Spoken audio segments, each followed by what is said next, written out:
लेकिन बहस शुरू करें उससे पहले मैं चंद्रशेखर आजाद से बात करूंगा, वो मेरे साथ लाइव जुड़ गए हैं। चंद्रशेखर आजाद, आपको लेकर अचानक काफी चर्चा शुरू हो गई है। चुनाव के नतीजों पर बाद में आऊंगा। आप जयंत चौधरी के साथ राजस्थान के पाली चले गए तो चर्चा शुरू हो गई कि आपने भी अब अखिलेश का कुनबा तोड़ने में कोई कसर नहीं छोड़ी, जयंत चौधरी को अपने साथ कर लिया है और एक नया गठबंधन बनाने की तरफ निकल चले हैं। सच्चाई क्या है चंद्रशेखर आजाद? नहीं, मैं अपना काम कर रहा हूं और मुझे लगता है कि शोषित वर्ग के लोगों को मिलजुल के अपनी लड़ाई को लड़ना चाहिए।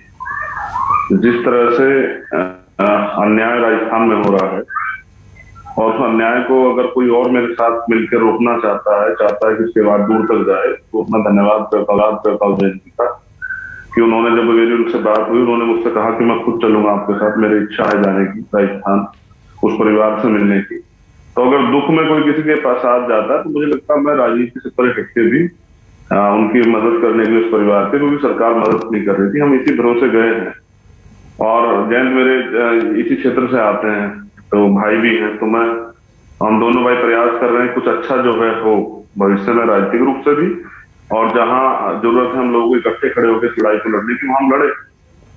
तो एक नई शुरुआत है और उम्मीद है इसके परिणाम बहुत सकारात्मक होंगे भविष्य में। आपने सुना होगा मैंने शुरू में जो भी जानकारी दी, क्या आप उससे सहमत हैं? क्या अखिलेश यादव पिछले 2 चुनाव की तरह एक बार फिर से अपना कुनबा जो उन्होंने चुनाव के समय जोड़ा है वो बचाने में नाकाम हो रहे हैं क्या? चंद्रशेखर आजाद, एक एक करके शिवपाल यादव की चर्चा चल रही है, ओम प्रकाश राजभर की चर्चा चल रही है, और अब जयंत चौधरी वो आपके साथ दिखाई दे रहे हैं। जी देखिए, मैं मानव जी, आप एक सीनियर पत्रकार, अखिलेश जी क्या करना चाहते हैं, वो कामयाब हो रहे नहीं हो पा रहे, मुख्य चुनाव रिजल्ट क्या रहा, इसके लिए वो खुद जिम्मेदार है, मैं उन पर क्या बात करूं। मुझे बेसिकली यहाँ जो काम करेगा वो आगे बढ़ेगा, सब लोग प्रयास कर रहे हैं और परिवार को संभाल के रखना जिम्मेदारी होती है नेता की। अब ये क्यों हो रहा है या उनकी अपनी कुछ वो है, ये तो अखिलेश जी बता सकते हैं। मैं तो ना समाजवादी पार्टी का कोई मेंबर हूँ, ना मुझे समाजवादी पार्टी से कोई मेरी बातचीत चल रही है। मैं अपने विषय में तो बता सकता हूँ कि अब हम उत्तर प्रदेश में हर 1 तारीख से, जो 1 अप्रैल से 14 अप्रैल तक बाबा साहब का जन्म दिवस मना रहे हैं, तो एक विधानसभा में 100 मीटिंग कर रहे हैं, जिससे कि तैयार कर रहे हैं समाज को, क्योंकि मुझे लगता है कि हमें जो लड़ाई लड़नी है, चुनाव तो आते जाते रहेंगे लेकिन समाज तैयार होना चाहिए, क्योंकि बीजेपी के लोग अच्छा नहीं कर रहे हैं। बीजेपी की जो पॉलिसी रही वो अच्छी नहीं है, जिस तरह सरकार सिस्टम बेच रहे, तो हम अपना काम कर रहे हैं और मुझे लगता है सब लोग करना चाहिए। अब किसका कुनबा टूटेगा, किसका बचेगा, उसकी जिम्मेदारी। मेरा काम है कि जो जिम्मेदारी है विपक्ष की या जिम्मेदारी है भारत का नागरिक होने की, मैं उसको निर्वहन कर रहा हूँ और बहुत अच्छी तरह से कर रहा हूँ।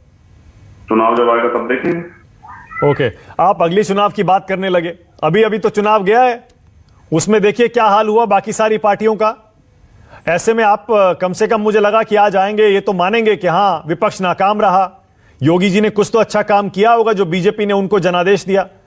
मैं सोच रहा था उनको बधाई दे देते, शलभ भाई बैठे हैं, उनको बधाई दे देते आज।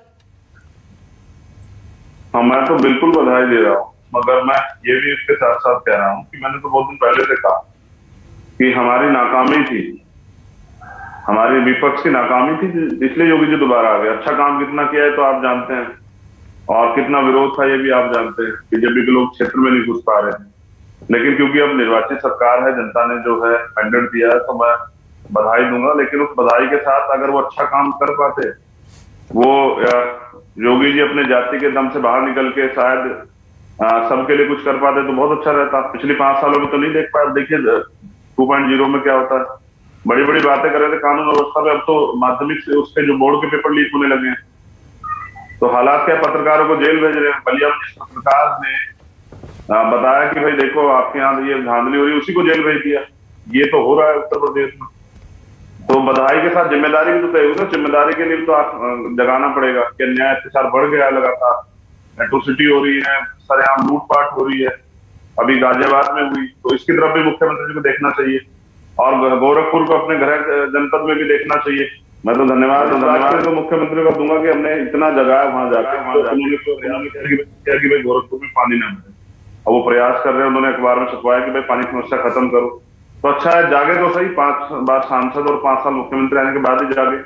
अच्छा आगे 5 साल बहुत देखने को बाकी है अभी तो, क्योंकि नई सरकार बनी है और बीजेपी ने जो मंत्रिमंडल बनाया वो 24 के मद्देनजर बनाया, ये आप भी जानते हैं।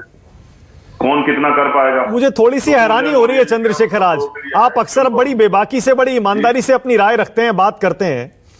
अभी अभी चुनाव के नतीजे आए हैं 10 तारीख को, 1 महीना भी हुआ नहीं और आप सरकार को आईना दिखाने लगे, खुद आईना देखने के बजाय, खुद आत्म मंथन करने के बजाय कि क्यों हारे, योगी जी के खिलाफ उतरे थे आप, और आप उन्हीं को 1 महीने के अंदर आईना दिखाने लगे। 5 साल अभी उनको जनादेश मिला है चंद्रशेखर।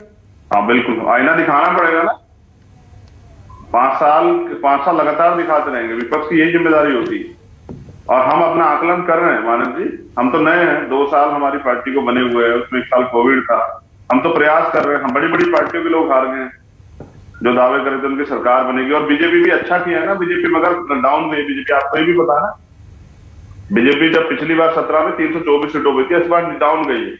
तो अच्छा काम अगर किया तो डाउन क्यों जाती है? अगर रिजल्ट जो है अच्छे नहीं रहे हैं, पहले के मुकाबले कम हुए हैं, तो यानी कि कुछ कमी रही है। तो आईना दिखाना उनको पड़ेगा। मेरा देखा हुआ आईना, मैं आईना देख के उठता हूँ सुबह और शाम में सोने से पहले भी देखता हूँ। आईना जरूरी है। तो आप क्यों हार गए? अच्छा चलिए आप बताइए, आप योगी जी के खिलाफ उतरे थे, आप क्यों हार गए? और मेहनत हमें आगे करनी है। आप गोरखपुर में क्यों हार गए? हर चीज में एक दिन में कोई परिवर्तन नहीं होता। हम प्रयास कर रहे हैं कि हम अच्छा करें, और सब लोग जो अच्छा प्रयास करेगा, मेहनत करेगा, संघर्ष करेगा, वो सफल भी होगा।